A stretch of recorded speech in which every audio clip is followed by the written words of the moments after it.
Hello, everyone. I want to welcome you all to Wake Up America. We have a wonderful group of writers, poets, and just wonderful souls, I should say brave souls, that are going to be taking part in this. We're going to first start with John Curl. Hi, John. And John's going to tell you something about a little bit about himself, and then he's going to read. Well, I'm John Curl. I live in Berkeley. I've lived here for a long time.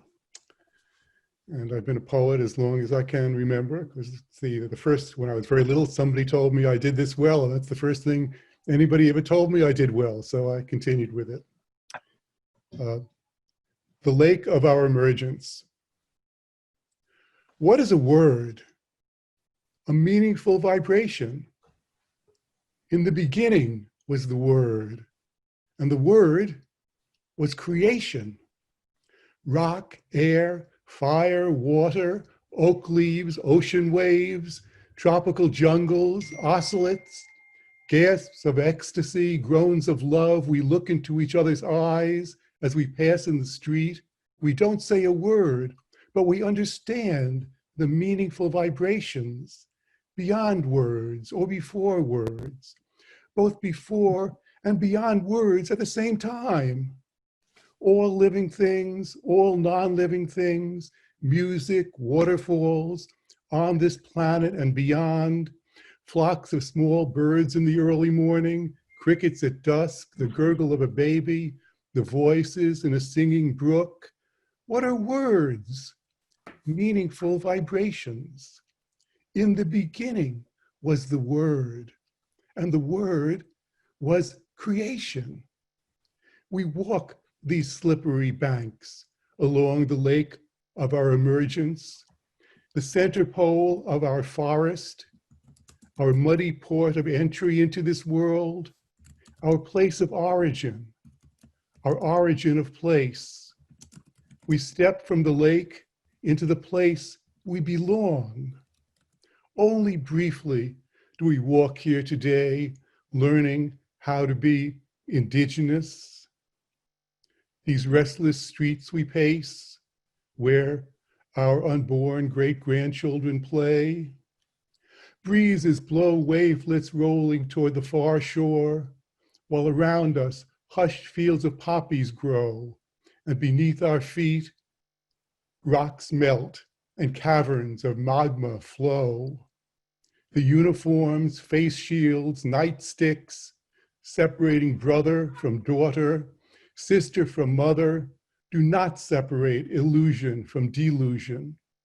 All truth is recreated each morning when a small bird peeks out of a nest hidden in a lilac bush by the water's edge. To be able to walk here since the world began is a gift of inexpressible joy. Who gets to claim this wild, watery homeland as their own? Who gets to call it home? Every place is the center of the world, and everywhere is our place of origin.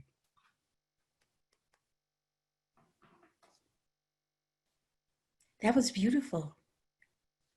What's wrong with this country? Open up again, you who've been so hurt. Trust. Take the risk of being hurt again. Truth is painful, but when it doesn't kill you, it's healing. The many sordid traumas she keeps still hidden deep in her psyche beneath so many layers of misplaced shame, the whispered lies, the secret betrayals, abuses to her flesh, her spirit, her air, her water, her seagulls, her grass, her rocks, her trees, her wind, her soul. Only the betrayed can see it. Only the forlorn can feel it. Only the forsaken can understand it. That bitterness in her smile, that grief in her eyes. You've been there, haven't you? I know you have. I can feel it in the spaces between your bones. You recognize her anguish, in your own. Try to run, you can't run. Try to hide, you can't hide. You can't run, you can't hide from a crushed spirit. She didn't deserve this. She shrank into her fists, swore she'd never leave herself so vulnerable, so innocent, so open, so unconditional, swore she'd never be a victim for love again. America is suffering. America is suffering from a broken heart. Who broke it so many times in such cruel ways? How do you heal a country? How do you heal a country with a broken heart?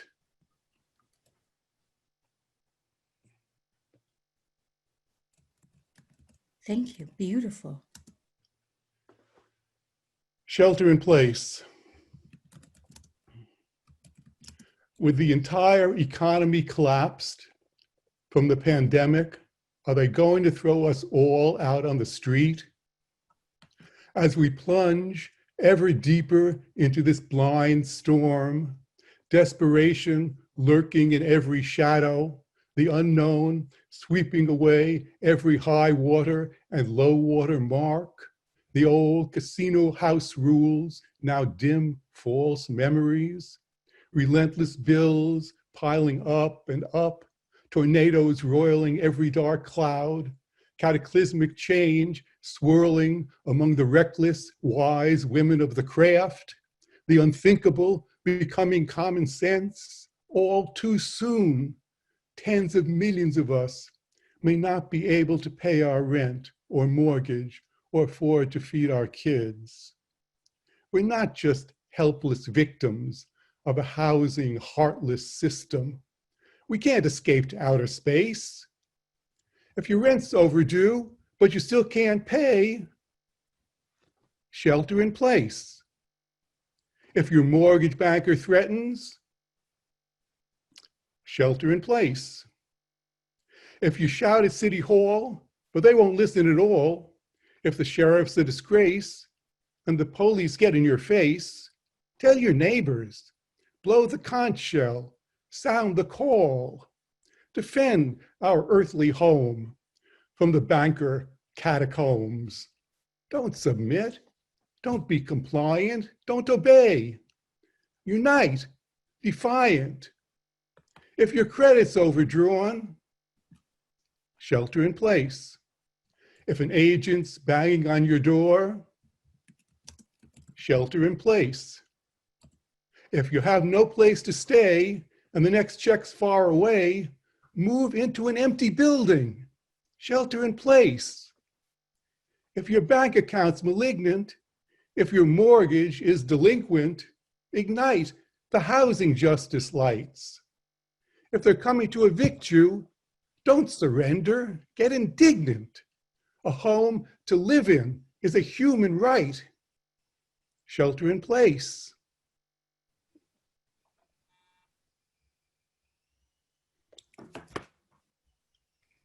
And I'll finish my little set here with a poem called Rainbow Weather.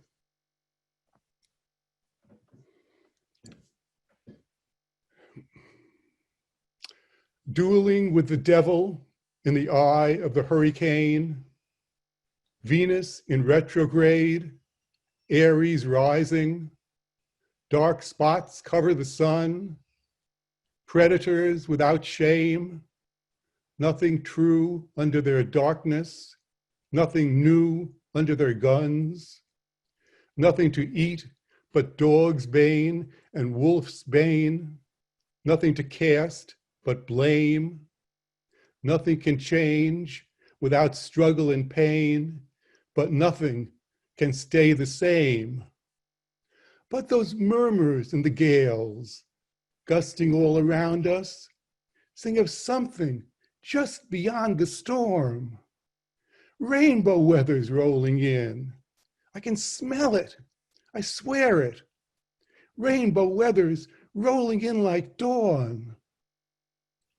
Armies marching through the night, monumental crimes and blunders, scorched cliffs all around us, centuries of rape and plunder, bats flocking together, centipedes abusing power, jackals sniffing every crack for lovers in a secret bower.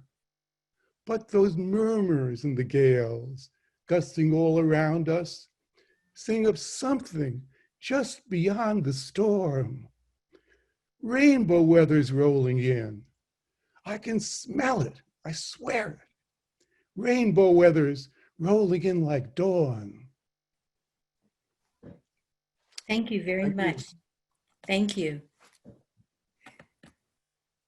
Our next, I want to say before we go on to our next poet, Rafael Gonzalez, thank you all for your patience with me.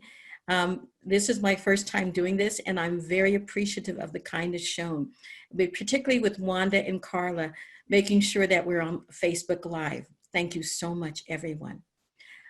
Because of the time, we're not going to do long bios.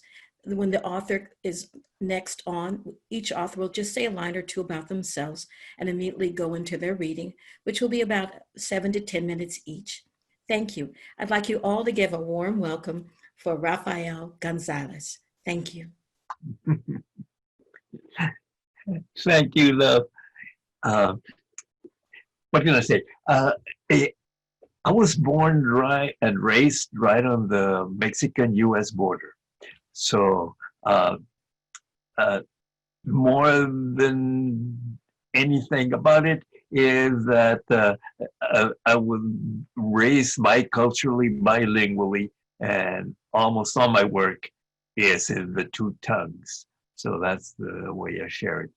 Also, I grew up just believing in borders. So here's one for you.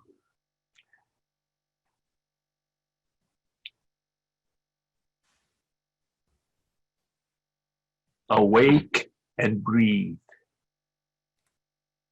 Let us awake and breathe together. Conspire for those of us who could not breathe, for the knee of cruelty and power on their necks, and the gun on their temples.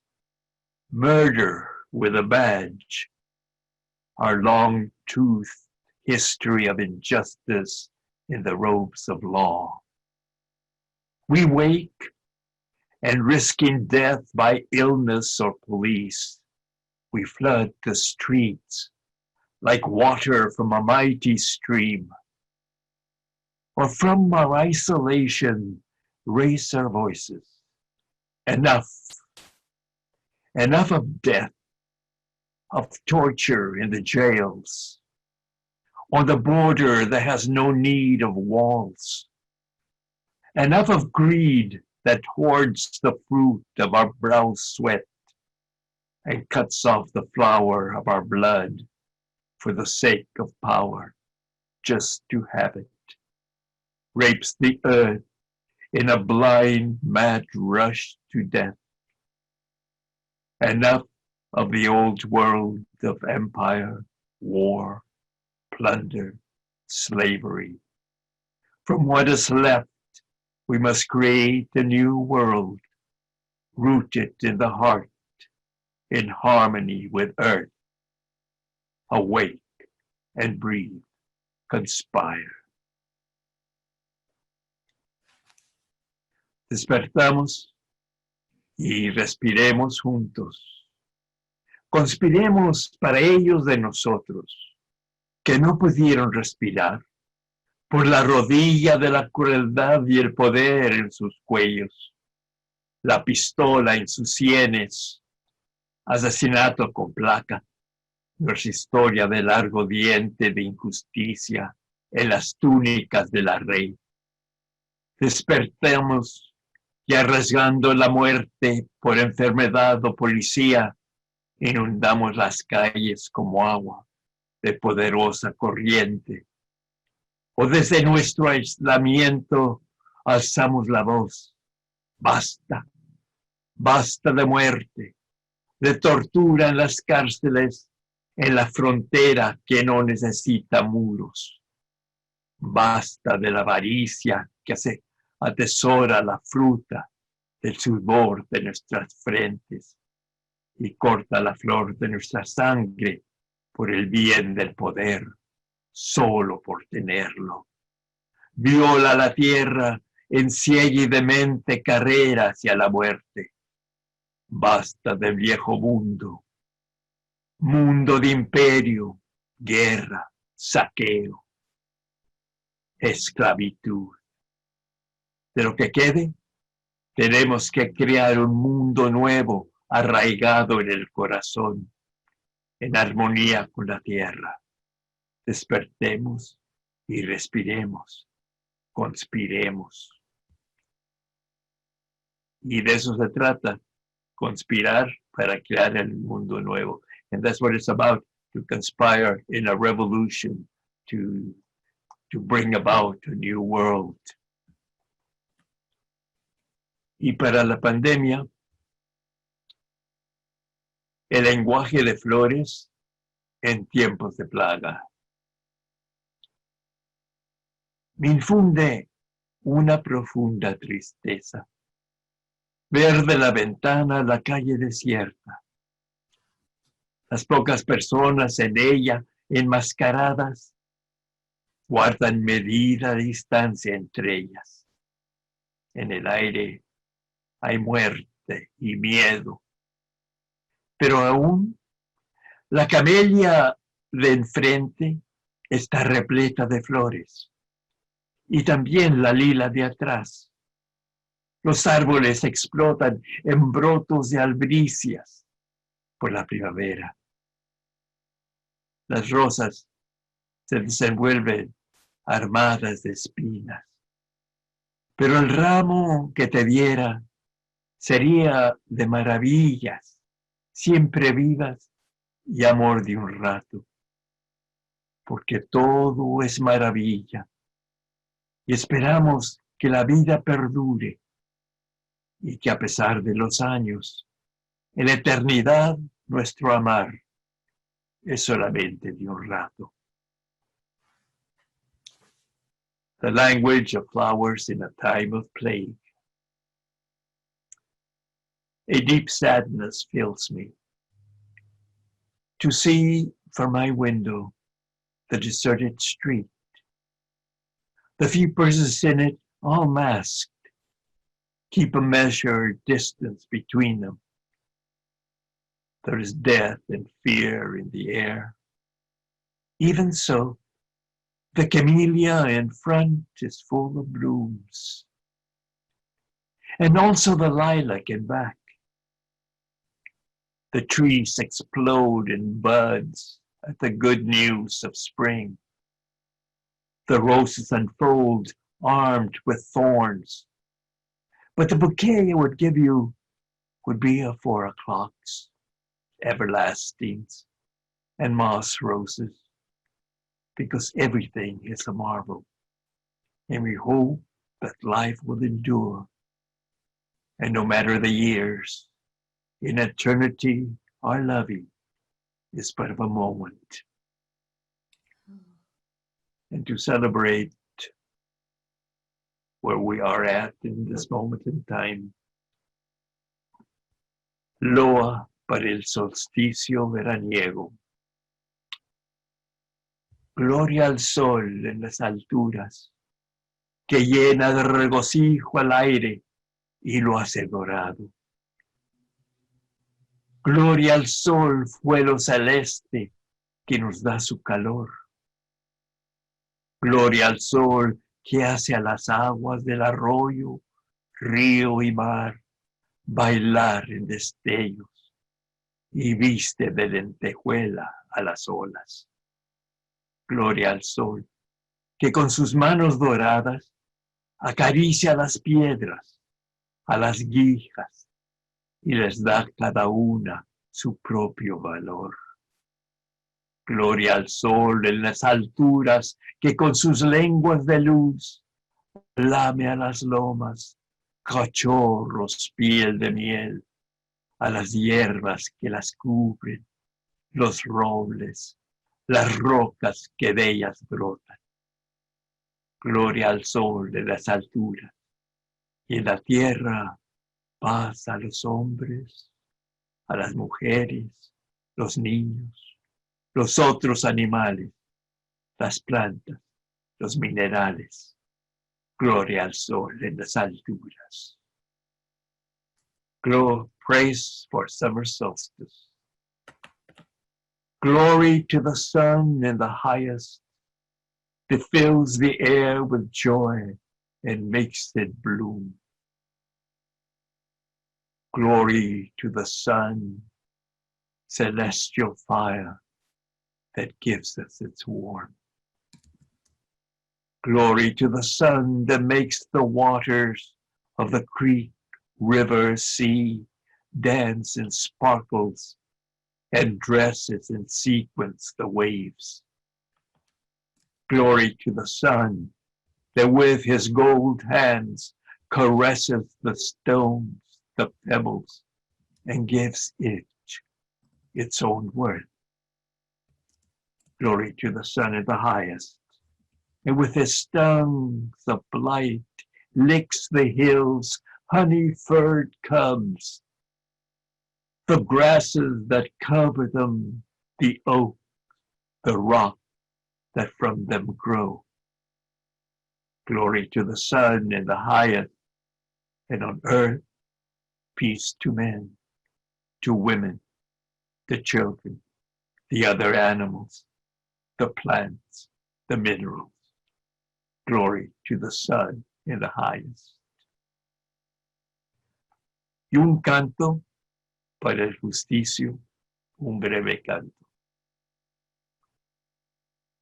El sol le canta a la tierra, en voz alta al norte, en voz baja al sur, como una ballena de luz en el mar de los cielos, pacíficos o turbulentos, su área de amor. Y ella, corazón encendido, le canta también. Nosotros, sus hijos, apenas aprendemos a cantar. Solstice song.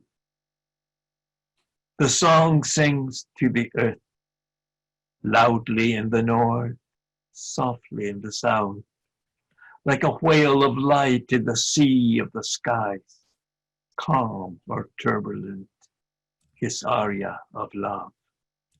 And she, heart aflame, sings to him too. We, their children, are barely learning to sing. And this poem was inspired by the news that a scientist friend of mine gave me, that actually the sun sings. We don't hear it because it's in such a high frequency. But the song of the sun has been recorded. There is a throbbing in it that sends waves out into space. And we know that the earth sings because they're part of her song. If you stand under the trees, if you go by the sea, we know she sings. And then sometimes in the torments, she sings very loudly. And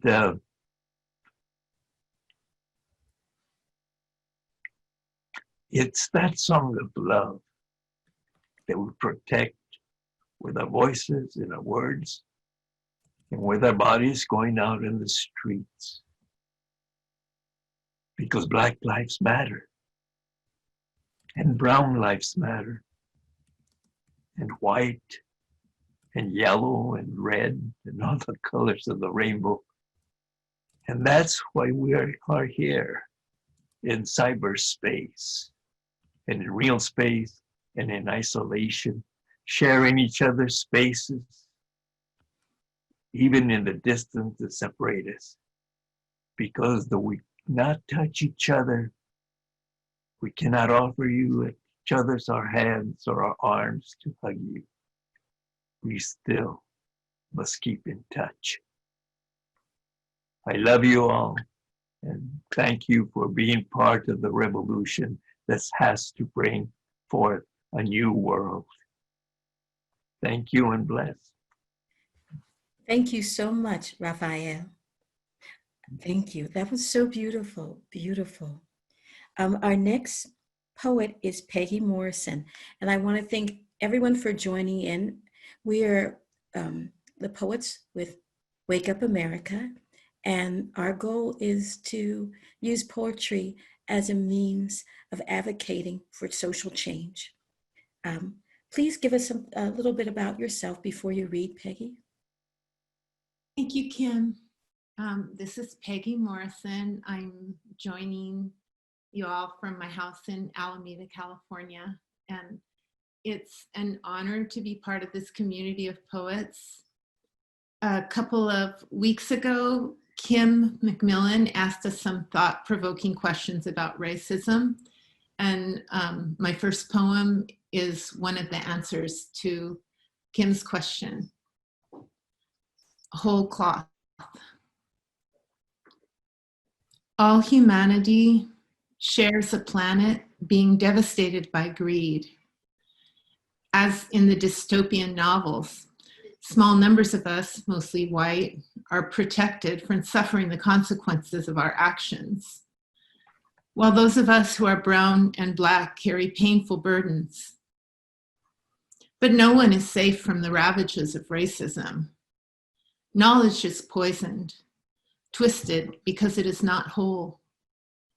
Only by diving deep into the bottomless well of human courage, into the sacred human heart of ancestral wisdoms, can we look into each other's faces and find the puzzle pieces to make the warp whose weft will draw with threads of diverse imagination to weave the whole cloth of a more equitable and generous society.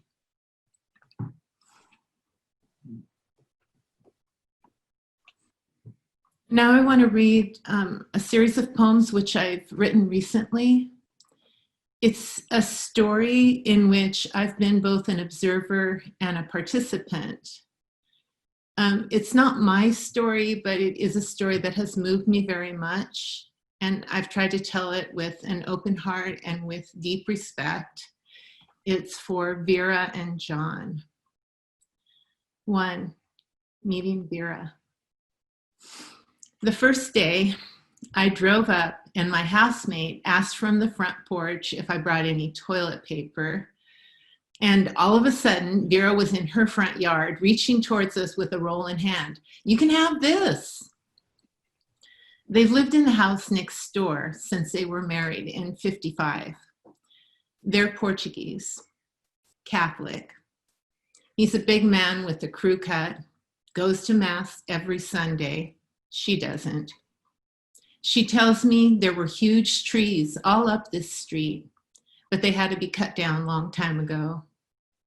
She doesn't like the people from the apartments parking in front of her place, so she leaves her trash cans in the street.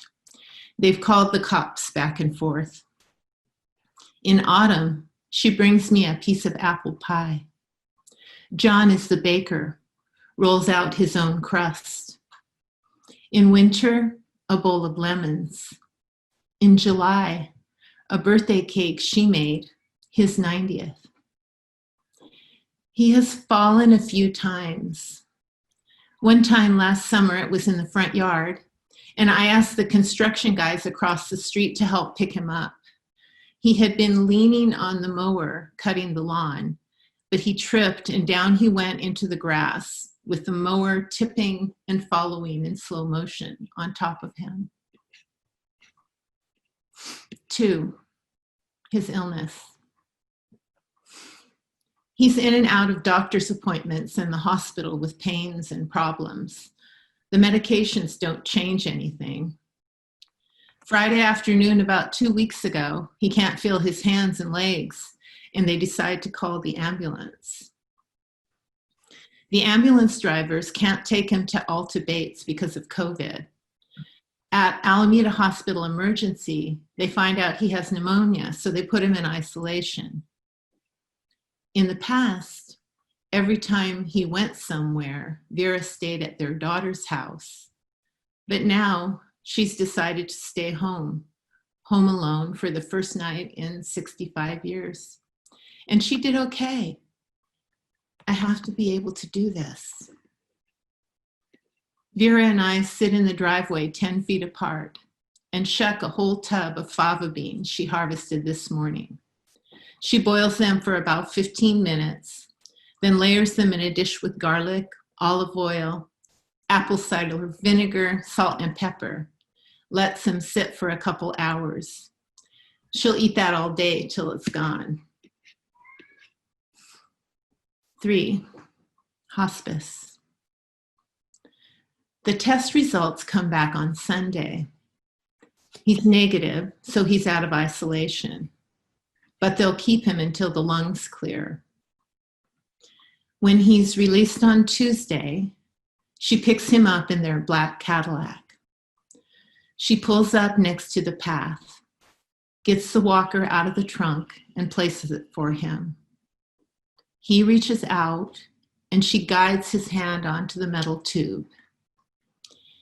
He gets one foot onto the ground, and she bends in and pushes his other foot past the edge of the car door. He lurches forward, and he's leaning on the walker. Arms tense, he moves step by painful step across the grass and walkway, then up into the shadowed house. Exhausted and visibly thinner, she waits for the visiting nurse to come to get him bathed and check the medications. His legs are bruised and blown up like balloons. On Friday, John says he doesn't want to go on like this. He can't eat, can't get up from the chair. He's ready to go. That's it. Saturday, the hospice nurses come to set everything up. Vera puts the orange roses I brought on the mantle where he can see them. 4, his choice. When the nurses are gone and the conference call with the kids is done, he says what he wants to say. He wants her to plant the seedlings he started. She's been watering them for a couple of weeks that he's been unable to get up. He says, I love you. Don't worry about anything that's happened. I forgive you. I don't hold anything against you. No argument that we've had that we can't even remember right now. It doesn't matter. They forgive each other. I love you.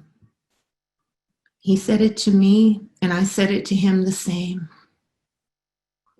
He fell asleep, and she stayed next to him in the chair, watching TV and holding his hand. She must have dozed off until she was startled awake by an awful choking sound. She knew he was gone. Weeping, she watched his peaceful face. 5, flowers and seeds. She's outside washing her car right now, so it'll be clean to drive to the cemetery on Friday. Tomorrow, she's going to iron her black clothes, parsing out her morning in the quiet house. It won't be the way he wanted it. He wanted to have his 3 days, first the family, then the rosary, then the mass and burial. But it can't be that way. 10 is the most you can have at a funeral. There will be 8 counting the priest.